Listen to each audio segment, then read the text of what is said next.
रहीम अस्सलाम वालेकुम वरहमतुल्लाहि वबरकातुहू। मोहतरम जनाब शौकत अली साहब, अध्यक्ष उत्तर प्रदेश मजलिस इत्तेहादुल मुस्लिमीन, मोहतरम जनाब शाह आलम गुड्डू जमाली साहब, प्रत्याशी मुबारकपुर विधानसभा मजलिस इत्तेहादुल मुस्लिमीन, मंच पर बैठे हुए मास्टर विक्रम साहब, बालरूप सरोज साहब, संजय बटोरा साहब, अमरचंद यादव साहब, दिनेश मौर्या साहब और तमाम कौम और मिल्लत के जिम्मेदारान, मौअज़्ज़िज़ उलमाए किराम, मेरे गयूर नौजवान साथियों और मेरी इज़्ज़तदार माँ और बहनों, आप तमाम का बेहद शुक्रिया कि आपने अपना कीमती वक्त निकाल कर आज की इस मीटिंग में शिरकत की। आपने तफसीली बात मोहतरम जनाब गुड्डू जमाली साहब से सुन ली।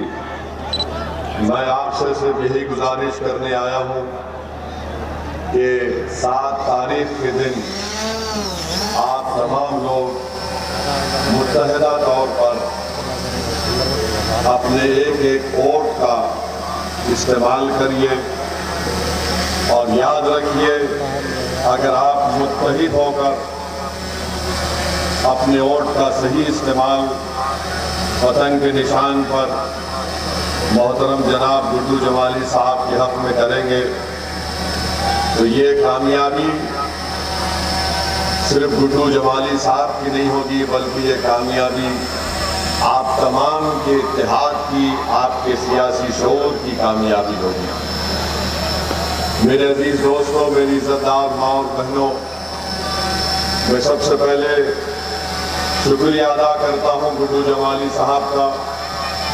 उनको मुबारकबाद भी देता हूँ कि उन्होंने मजलिस इत्तेहादुल मुस्लिमीन से अपना टिकट लिया और मुबारकपुर की विधानसभा से मजलिस इत्तेहादुल मुस्लिमीन के प्रत्याशी बने। मैं आपको इसलिए कह रहा हूँ कि हम ये बता रहे हैं आपको कि ये मजलिस जो लड़ रही है, पिछले 64 साल से हम भारत की जमहूरियत में, भारत के लोकतंत्र में हिस्सा ले रहे हैं और हमारा मानना यह है कि जब तक आपकी सियासी क़ियादत, आपका नेता नहीं बनेगा, आपके मसाइल, आपके तकालीफ, आपके नाइंसाफियों का खात्मा नहीं होगा।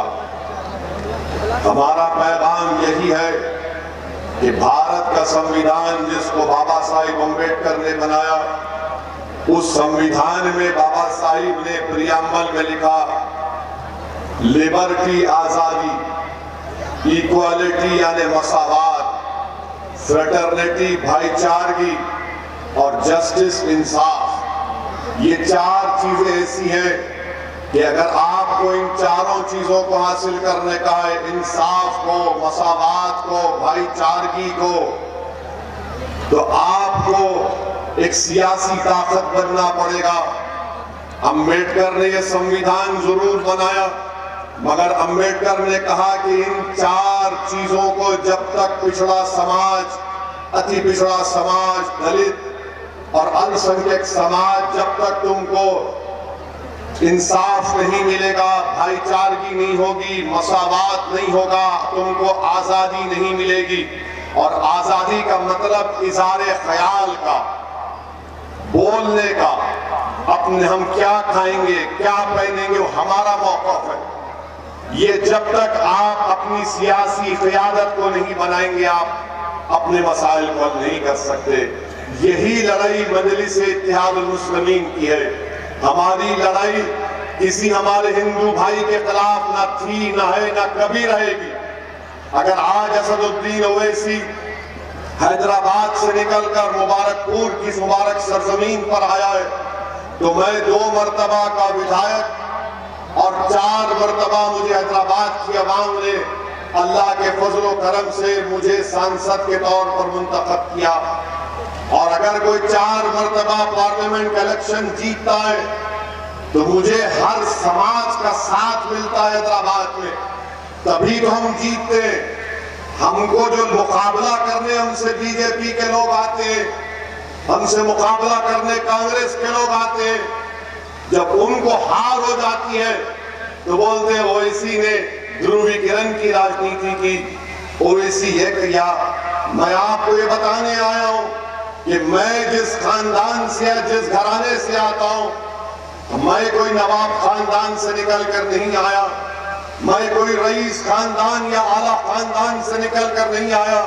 मेरे बुजुर्ग वकालत करते थे, मेहनत और जुस्तजू की, अपने उसूलों पर डट कर कायम रहे। उन्होंने कहा कि हम भारत के संविधान में रहकर अपनी सियासी लड़ाई लड़ेंगे। आज यही वजह है कि सरजमीन हैदराबाद में मजलिस इत्तेहादुल मुस्लिमीन ने 1984 में अक़लियतों के लिए, मुस्लिम अक़लियत के लिए एक मेडिकल कॉलेज खोला, engineering, MBA, MCA, school of nursing, school of pharmacy खोला।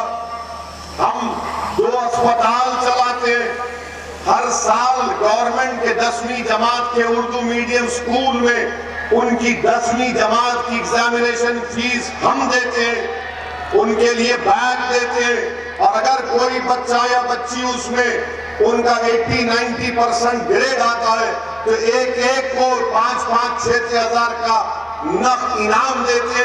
ये काम कैसे किया हमने ये काम इसलिए किया कि वहां की आवाम ने मजलिस इत्तेहादुल मुस्लिमीन को अपने मताए अजीज माना, मजलिस इत्तेहादुल मुस्लिमीन की क़यादत बनाई, सियासी क़यादत बनाई, मुत्तहिद हुए, क़यादत बनाई, तो मजलिस ने इन चीजों को कायम किया। ये तमाम इदारे असदुद्दीन ओवैसी के खानदान के नहीं है, ये तमाम इदारे मेरे मरने के बाद मेरी औलाद में नहीं जाएंगे। ये कौम का सासा है और कौम ही इसकी मालिक रहेगी और सुबह क़यामत तक आबाद रहेगी। तो ये काम करने के लिए मैं आपसे अपील कर रहा हूं कि काम आपको करना है। और कैसे होगा काम? यकीनन मैं आपका शुक्रिया अदा करता हूं कि आपने 2 मरतबा मोहतरम गुड्डू जमाली साहब को आपने यहां से विधायक बनाया, मगर अब की बार जो गुड्डू जमाली साहब चुनाव लड़ रहे हैं उसमें और पहले के चुनाव में फर्क ये है कि गुड्डू जमाली अब इलेक्शन लड़ रहे तो आपको नेता बनाने के लिए लड़ रहे, आपकी क़यादत को बनाने के लिए लड़ रहे, दलित समाज को एक आवाज देने के लिए, मुबारकपुर की जनता को एक विकल्प देने के लिए। और आपसे गुड्डू जमाली कह रहे कि अब हम दरी नहीं बिछाएंगे, अब हम अपनी जवानी को नहीं कुर्बान करेंगे, अब हम नेता बनाएंगे ताकि हम अपने हक की लड़ाई लड़ेंगे। और लड़ना भी है, जब तक कमजोर को मजबूत नहीं बनाया जाएगा, जब तक मजलूम से इंसाफ नहीं होगा, जमहूरियत कैसे कामयाब होगी बताइए आप। आज जो गुड्डू जमाली के खिलाफ जो सियासी पार्टियां आकर गुड्डू जमाली की कामयाबी को रोकने की कोशिश कर रहे हैं, वो कमजोर नहीं है। समाजवादी पार्टी के नेता अखिलेश कमजोर नहीं है, ताकतवर है। बीजेपी कमजोर नहीं है, ताकतवर है। आप कमजोर हैं, तो इंसाफ ये होना चाहिए कि कमजोर को ताकतवर बनाना चाहिए। ताकतवर को और ताकतवर बनाने से इंसाफ नहीं होता। ताकतवर को और ताकत देंगे वो जालिम बन जाएगा, जुल्म करेगा, करते आ रहे हैं। तो ये लड़ाई आपके हक की है, ये दरी बिछाने नहीं बिछाने की लड़ाई है। और हम 4 मरतबा के MP हैं। हम पूछना चाह रहे समाजवादी पार्टी के नेता से, अखिलेश यादव से, मुलायम सिंह यादव से, आपने अपने क्षेत्र में आजमगढ़ की पार्लियामेंट कॉन्स्टिट्यूएंसी में आपने क्या काम किया बताओ? क्या काम किया आपने बताओ? क्या आपने किया बताओ आप? आपको तो यहाँ की जनता ने झोली भर भर के खैरात के तौर पर वोट दिए थे, आपको सांसद में बिठाया, मुख्यमंत्री बनाया, बेटे को बनाया, फिर बेटे को आपने MP बनाया। आपने किया क्या यहाँ पर बताओ हमको, सिवाय डर पैदा करने के? सिवाय खौफ पैदा करने के। मेरे अजीज दोस्तों और बुजुर्गों, हमने क्या किया? हम भी 4 मर्तबा के एमपी हैं। एक विधानसभा की मिसाल दे रहे हैं जिसका नाम कारवान है। वहां पर जाइए, गोलकुंडा किला है, उसके दामन में हमने अपने एमपी फंड से 10 करोड़ की लागत से हमारी बेटियों की तालीम के लिए इंटर और डिग्री कॉलेज बनाया।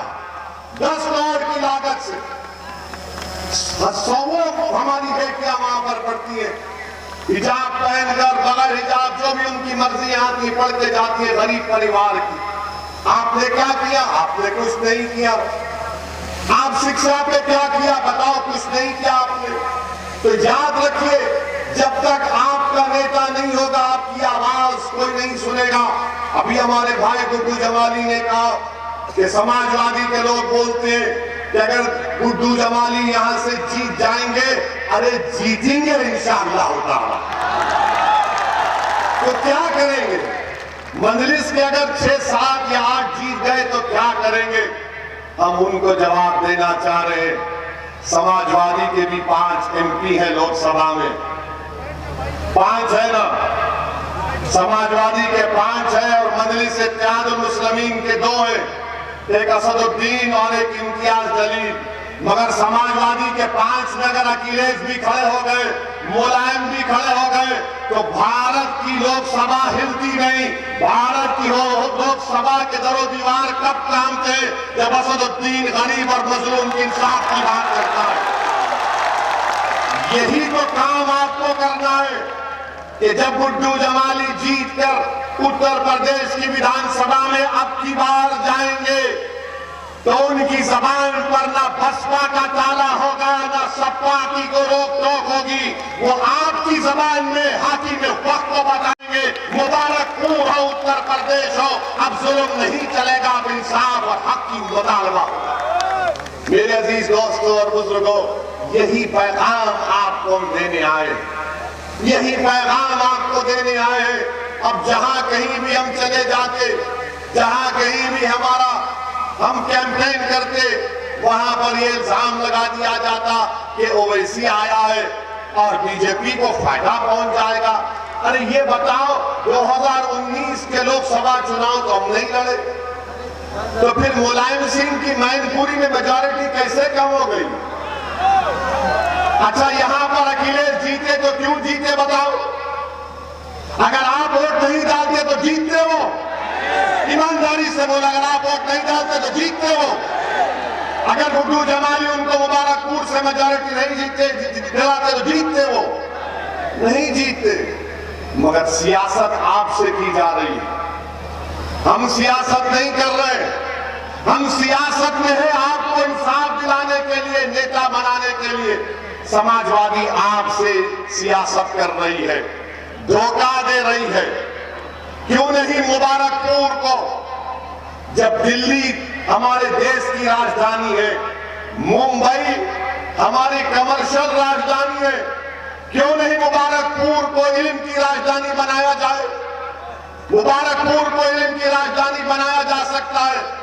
यहां पर बड़े बड़े मदरसे, अरे क्यों सिर्फ लोहिया के नाम से आप नेशनल लॉ कॉलेज खोलते? अरे हजरत मोहानी के नाम से मुबारकपुर में नेशनल लॉ कॉलेज क्यों नहीं खोला जा सकता? बोलना चाहिए, मगर कोई तो बोल ही नहीं पाते। अच्छा, आपसे अब आके समाजवादी के लोग आपके इलाकों में, हमारे घर में, अतराफ में आकर कौम की बात करते हैं ना। ये भैया कौम की बात है, कौम का मामला है। और कौम का क्या हाल है? हमने आज से 8 महीने पहले माहिरीन को बिठाकर हमने एक स्टडी करवाई कि उत्तर प्रदेश में अल्पसंख्यक समाज मुसलमानों का क्या मौक़िफ़ है।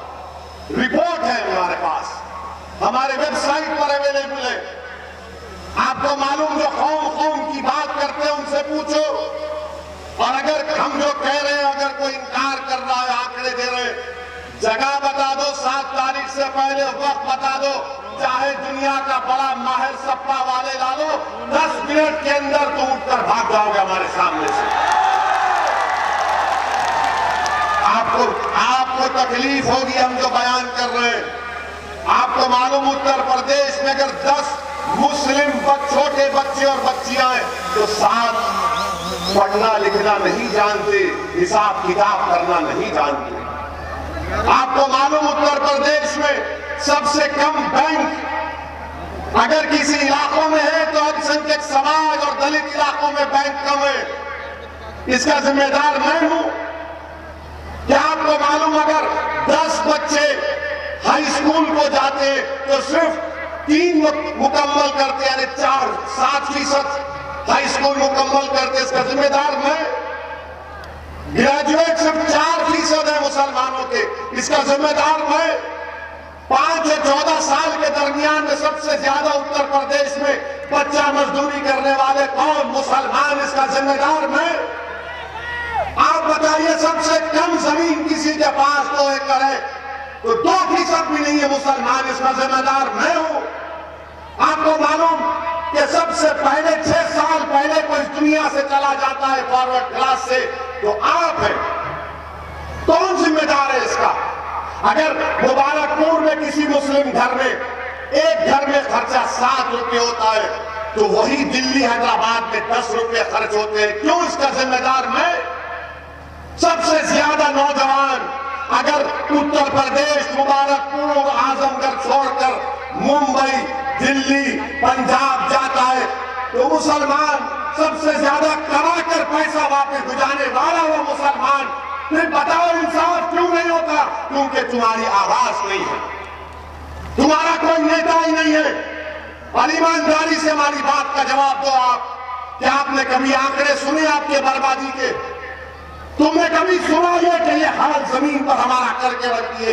इसीलिए हमको बदनाम किया जाता है कि वो इसी भड़का भाषण देता है। मैं भड़का भाषण कभी नहीं दिया, ना दूंगा। मैं सच्चाई को बयान कर रहा हूं और जब तक अल्लाह जिंदा रखेगा सच्चाई को बयान करता रहूंगा। और एक बात हमारी सुनिए, और एक बात आपको समझाने के लिए, ताकि 7 तारीख को आप मुतमईन होकर आप वोट डालेंगे गुड्डू जमाली को इंशाअल्लाह। आपको हमने क्या कहा था? जिस समाज के पास नेता है उसी की आवाज को सुना जाता है। आजम खान मंत्री थे, आजम खान मंत्री थे ना थे, मुख्यमंत्री अखिलेश थे। आजम खान जेल में क्यों है? उन्होंने मंत्रालय में किसी लोगों का ज्यादा नौकरी दे दी। आजम खान जेल में और भैया हेलीकॉप्टर में फिर रहे। भैया सुनिए,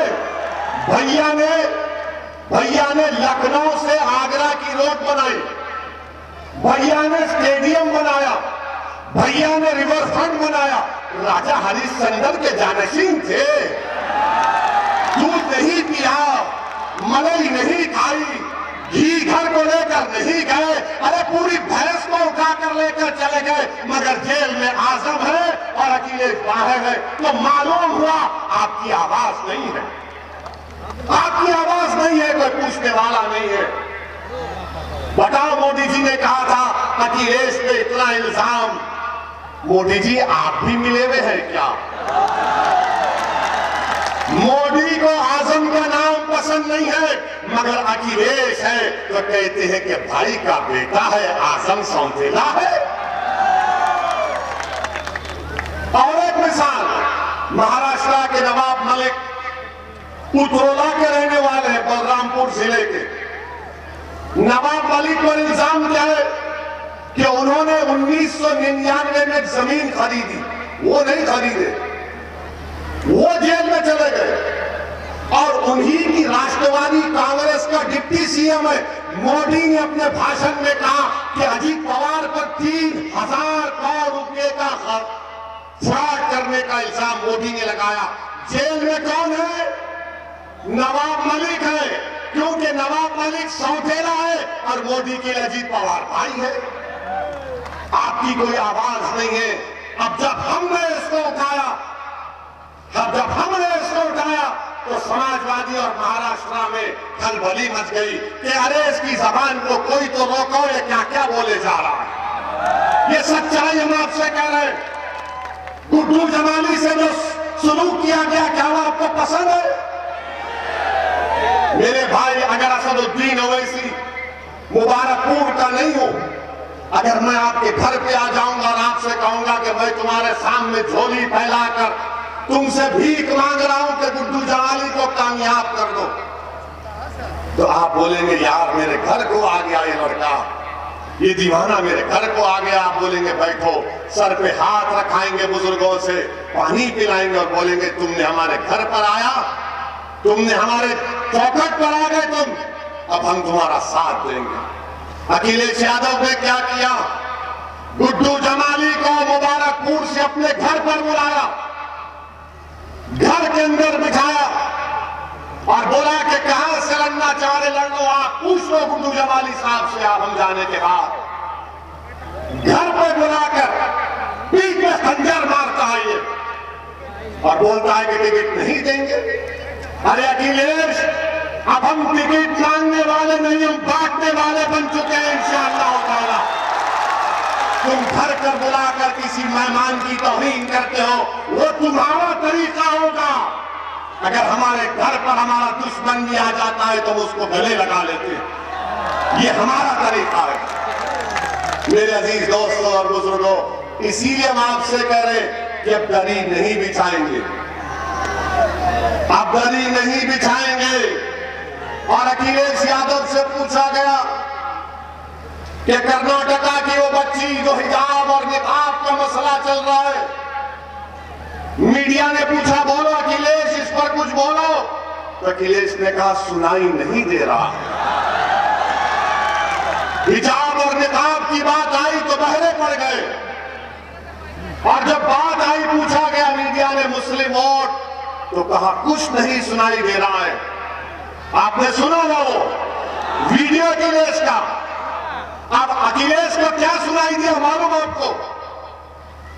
अखिलेश को क्या सुनाई दिया? अखिलेश को सुनील सिंह की तकरीर सुनाई दी, जिसमें उसने कहा था कि मुस्लिम महिलाओं को जो मरे हैं उनकी खबरों से निकालकर उनका बलात्कार किया जाएगा, उसकी तकरीर को अखिलेश ने सुना। अब बताओ मुबारकपुर की जनता, तुम किसको सुनोगे? हिजाब और निकाब को सुनोगे या उन लोगों का साथ दोगे जो अखिलेश के साथ खड़े होकर हमारी मां और बहनों से इस तरह की रजेक हरकत करना चाहते थे? तुम्हारे कान तो जिंदा है ना अभी, तुम्हारे कान में तो सच्चाई जा रही है। फैसला 7 तारीख को आपको करके बताना पड़ेगा। जिसने हमारे हिजाब और निकाब और मुस्लिम औरत की आवाज उसके कान तक नहीं पहुंची, मगर जो जुल्म करता है, जिसने बदतमीजी के अल्फाज अनाप शनाप तका, आज वो अखिलेश की पार्टी में अखिलेश के बाजू खड़ा है। ये फैसला आपको करना है मेरे अजीज दोस्तों, मेरी इज्जतदार मां भाई। बताइए आप, और फिर इतनी कमजोर तो हम नहीं हुए हैं कि हम जमीर की आवाज पर अच्छा फैसला ना ले पाए। मेरे अजीज दोस्तों और बुजुर्गों, मैं सलाम करता हूं कर्नाटका की उस बच्ची को। और आज भी हमने एक वीडियो देखा, वो बच्ची हिजाब पहनी हुई है, स्कूल को अंदर जा रही है और 3 बलवाई उसको रोककर बहस कर रहे हैं कि हिजाब पहनकर क्यों जा रही है। मैं मुबारकपुर से उस बच्ची को सलाम करता हूं और अल्लाह से दुआ करता हूं कि अल्लाह तुम्हारे जज्बे को जिंदा रखे, तुम्हारी नस्लों में सुबह क़यामत तक वो जज्बा अल्लाह जिंदा और बरकरार रखे। और यहां पर हमारे ये जो हमारे मुखालिफिन है, उन्होंने बोला ओवैसी ने हिजाब और निकाब को उत्तर प्रदेश में क्यों लाया? हमने कहा कि फिर क्यों नहीं लाएंगे? बोले क्यों?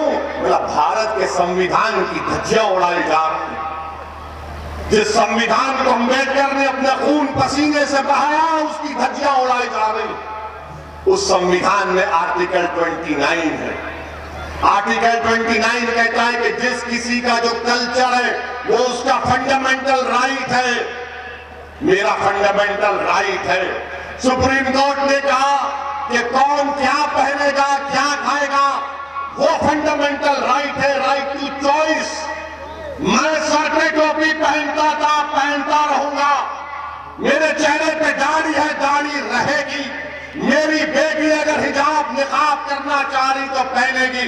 क्योंकि संविधान इजाजत दे रहा है। अगर कोई माइका लाल बोलेगा कि हिजाब निकाब नहीं पहन सकते, सर पे टोपी नहीं लगा सकते, दाढ़ी नहीं छोड़ सकते, अरे माइका लाल तुम होंगे, मैं इस देश का बेटा हूं और कोई किसी में ताकत नहीं है कि मेरी शनाख्त को खत्म कर सके। मेरी शनाख्त रहेगी। हमने कहा कि जब ओवैसी, हमने कहा कि जब मैं पार्लियामेंट में सर पे टोपी पहनकर जाता हूं तो क्या मुझे कोई रोक सकता है पार्लियामेंट में?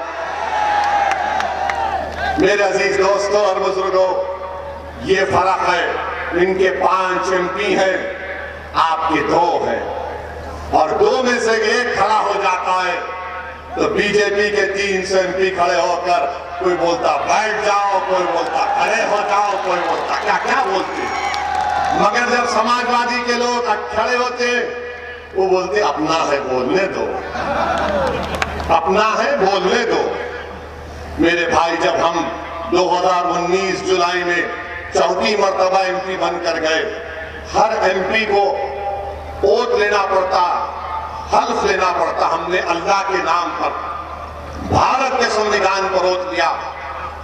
इम्तियाज जलील मेरे साथ थे तो हमने, इम्तियाज जलील बोले असद भाई खामोशी बहुत है। हम बोले ठहरो, अभी जैसा हमारा नाम पुकारा गया बीजेपी के 300 MP खड़े हो गए। इनको हम नजर आए तो ये मर्द होते, हमको देखकर ही नारे मारना शुरू कर दिए। क्या क्या नारे लगाए, बहरहाल बोल नहीं सकते, अनाप शनाप बहुत बका। हमने कहा ठीक है तुम पुकारो, हम हल्फ ले लिए। उसके बाद हमने कहा जय भीम, जय भीम, और कहा तकबीर, अल्लाहु अकबर। बीजेपी के MP की तरफ पलट कर देखिए हम, बोलो बेटा अब क्या है? समझ में नहीं आया, ये जय भीम और अल्लाहु अकबर बोल दिया। बाद में बीजेपी के MP बोले ये कहां से आता तुम्हारे दिमाग में? हमने कहा दिमाग में आने का नहीं, हमारी सोच है जय भीम, ये हमारी सोच है जय भीम, और हमारी आवाज है अल्लाहु अकबर। मेरे अजीज दोस्तों और बुजुर्गों, जो लोग आपसे कहेंगे कि मजलिस फिरका परस्त पार्टी है, हम उनसे बोलना चाह रहे हैं। एक मिसाल आपको देता हूं कि हमारी गाड़ी पर हमला हुआ, 4 गोलियां चलाई गई। 3 फरवरी को गोलियां चलाई गई, अल्लाह का करम था हम बच गए। हम 4 मर्तबा के MP हैं, 6 फीट करीब से हमने अपनी मौत को देखा, मगर उस दिन हमारा वक्त नहीं था। मगर जब हमारा भाषण हुआ पार्लियामेंट में, क्या हमने कहा जिस तरह राजीव गांधी ने कहा था कि जब एक पेड़ गिरता है जमीन पे तो जमीन हिल जाती है? क्या हमने कहा था कि रिएक्शन का काउंटर रिएक्शन होगा? क्या हमने किसी मजहब के बारे में कहा, किसी समाज के बारे में कहा कि इनका वो समाज से, वो रिलीजन से नहीं कहा? हमने क्या कहा भारत की पार्लियामेंट में? इनको कट्टर कौन बनाया, कट्टरपंथी कौन बनाया इनको? बताओ, जब हम पे गोलियां चलाई गई तब भी हमें अपने उसको बहाना नहीं बनाया ध्रुवीकरण की राजनीति करने का। और हमको कह चुके हमारे खानदान में, हमारे भाई बहन को, कि अगर हम मर भी जाते तो किसी के ऊपर आंच नहीं आनी चाहिए, क्योंकि हमारा वक्त तय हो चुका है इस दुनिया से जाने का। हमको डर नहीं है मौत से, याद रखिए, हम बिल्कुल डर नहीं है मौत से। डर इस बात का है कि जब जमीन में जाएंगे, जब हिसाब किताब होगा, पूछा जाएगा कि बताओ, जब मैदान होगा, हिसाब किताब होगा, उस दिन का डर है हमको। इस दिन के इन लोगों से नहीं डरते हम, इनके बाप से, इनके दादा से, इनकी आल औलाद से नहीं डरते हम। 4 गोलियां चला रहे, 1 लाख चला लो, अगर अल्लाह ने फैसला नहीं किया तो कुछ नहीं होगा। हम तूफानों में अपना चिराग जलाने का हुनर सीख चुके हैं। मेरे अजीज दोस्तों और बुजुर्गों, ये बात आपको इसलिए कह रहे हैं कि आप समझिए कि हम आपको क्या पैगाम दे रहे हैं। यहां से गुड्डू जमाली इंशाअल्लाह जब कामयाब होंगे, वो आपके नेता बनेंगे, वो मुबारकपुर का विधायक होगा, वो मुसलमान का भी होगा, हमारे हिंदू भाइयों का भी होगा, दलित भाइयों का भी होगा, OBC भाइयों का भी होगा, सबका होगा। बीजेपी का भी प्रत्याशी है, समाजवादी दूसरी पार्टी का है, मगर वो कौन है जिसको देखकर सब कहते हैं कि हाँ ये शरीफ है, इस पे हमको भरोसा है, उसका नाम गुड्डू जमाली। मेरे अजीज दोस्तों और बुजुर्गों, आपसे अपील कर रहे हैं कि 7 तारीख के दिन अपना एक वोट पतंग के निशान पर लगाइए। डरने और घबराने की जरूरत नहीं है, हरगिज मत डरिए, हरगिज मत डरिए। और आप जानते हैं कि हम हमारे अंसारी भाइयों को भी पैगाम देना चाहते हैं कि मालेगांव में मजलिस इत्तेहादुल मुस्लिमीन के विधायक मुफ्ती इस्माइल, जो दारुल देवबंद से पढ़े हुए मजलिस के विधायक हैं और महाराष्ट्र की विधानसभा में मजलिस के लीडर भी हैं। मैं हमारे अंसारी भाइयों की, बुनकर भाइयों की तकलीफ को जानता हूं कि कैसे ये मोदी सरकार ने कस्टम ड्यूटी कॉटन पर बढ़ा दी, 10% कर दी, रॉ सिल्क और सिल्क यार्न पर 10 से 15% कर दी, कच्चे धागे पर 5% कर दिया, फिनिश गुड्स पर 12% कर दिए। मेरे अजीज दोस्तों और बुजुर्गों, हम अपने बुनकर भाइयों से भी कह रहे हैं कि सिर्फ गुड्डू जमाली आपके साथ नहीं है, असदुद्दीन ओवैसी भी आपके साथ खड़ा हो जाएगा। आप अकेले मत समझिए अपने आप को, आप अकेले हरगिज मत समझिए, हम आपके साथ खड़े हैं। मेरे अजीज दोस्तों और बुजुर्गों, एक और अहम बात, वरना ये समाजवादी के लोग बोलेंगे हमारे ही पीछे पड़ गए, भाजपा को नहीं बोले। हमारा भाषण सुनने आते समाजवादी के लोग, सुनकर बोलते तोलते हैं, हमको इतना बोले, इनको इतना कम बोले। एक बात सुनो समाजवादी के लोगों, तुम्हारा नेता अखिलेश और उत्तर प्रदेश का मुख्यमंत्री योगी, दोनों में कोई फर्क नहीं है, दोनों में कोई फर्क नहीं है। ये राम और श्याम की जोड़ी है। लगता है कि किसी पुराने उसमें बिछड़ गए थे, अब मिल रहे हैं, मिल रहे हैं। हाँ, मेले में बिछड़ गए थे, ये झूले पे चढ़ गए, वो नीचे रह गए, अब मिल रहे हैं। इनके दिल मिले हुए हैं, इनकी सोच मिली हुई है, इनका एक ही मकसद है। अगर आप जाकर समाजवादी के लोगों से बोलेंगे बताओ अखिलेश तुमने आजमगढ़ में कितने स्कूल खोले, तो अखिलेश बोलेंगे भाग, बीजेपी को हराना। आप जाके बाबा से पूछेंगे बाबा अल्पसंख्यक समाज दलित को स्कूल, तो बाबा बोलेंगे मुल्ला जी क्यों पढ़ेंगे, पढ़ने की जरूरत नहीं है। ये हाल बनाकर रख दिए हमारा, आपकी कोई इज्जत नहीं है, आपका कोई मान सम्मान नहीं है, क्योंकि समाजवादी ये जानती है कि आप कहां जाएंगे इनको छोड़कर। याद रखो, आप कल तक आपके पास कोई मुतबादिल नहीं था, विकल्प नहीं था, आज आपके पास एक विकल्प है, मुतबादिल है, उसका नाम मजलिस इत्तेहादुल मुस्लिमीन, उसका नाम गुड्डू जमाली है। आप अगर एक गुड्डू जमाली को कामयाब करेंगे तो लो याद रखिए, उत्तर प्रदेश की विधानसभा में आप रोज गुड्डू जमाली की आवाज सुनेंगे, रोज लड़ेगा आपके लिए। और गुड्डू जमाली को अल्लाह ने बहुत दिया है, गुड्डू जमाली किसी का मोहताज नहीं है, ओवैसी को अल्लाह ने बहुत दिया, हम किसी के मोहताज नहीं है, हम तो हमेशा अल्लाह के मोहताज थे और हमेशा अल्लाह के मोहताज रहेंगे।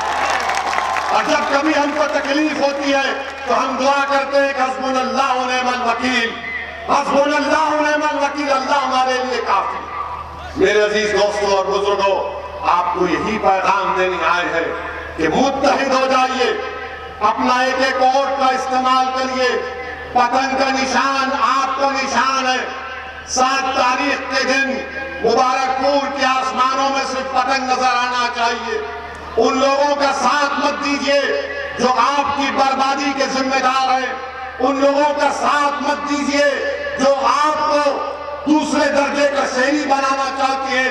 मैं हमारी इज्जतदार माँ और बहनों से भी अपील कर रहा हूँ कि आप भी सरपरस्ती करिए हमारी, आप भी हमको राह दिखाइए।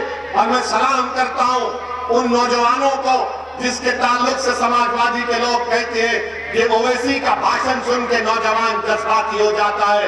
अरे जज्बात ही सब कुछ है, अगर जज्बात नहीं है तो जिंदगी नहीं है।